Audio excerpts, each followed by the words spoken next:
Hello everyone. I'm going to read to you today about 10 ways to be perfect, also known as the 10 Commandments.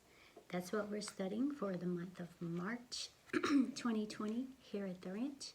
And I just wanted to read you this. This is from the Jesus Storybook Bible.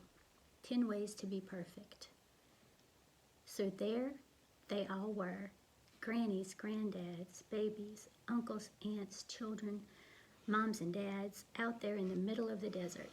They had blisters from all the walking. They were hungry and thirsty and much, much too hot. We don't like it, they said. It stinks. And so did they, for that matter, because no one had taken a bath in weeks.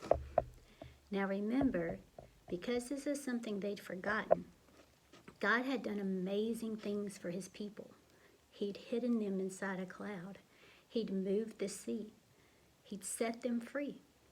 But God's people still weren't happy. They didn't care about being free. Wasn't it better when they were slaves? At least they'd had lots of nice food to eat.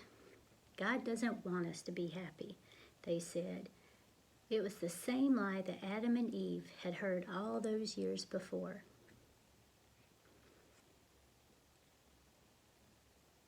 God has brought us out here to kill us. God doesn't love us.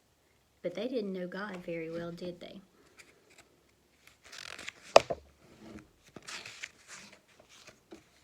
Every day of their journey, God kept on showing his people how well he would look after them if they would trust him and obey him.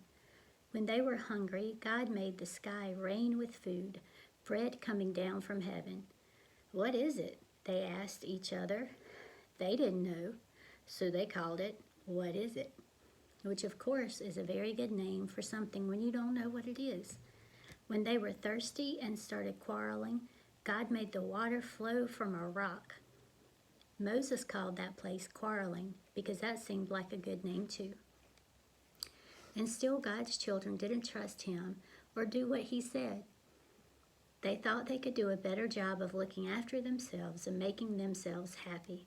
But God knew there was no such thing as happiness without him. So God led them to a tall mountain. God wanted to talk to his people and show them what he was like.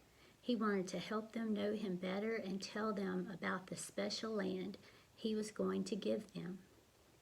The whole earth belongs to me, God said, but I have chosen you. You are my special family.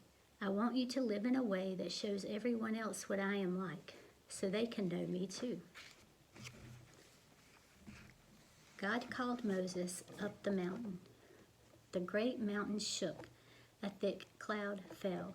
Thunder roared, lightning crackled, and God gave Moses 10 rules called commandments. I want you to love me more than anything else in the world, and know that I love you too, God told him. That's the most important thing of all. God gave them other rules, like don't make yourselves pretend gods, don't kill people or steal or lie.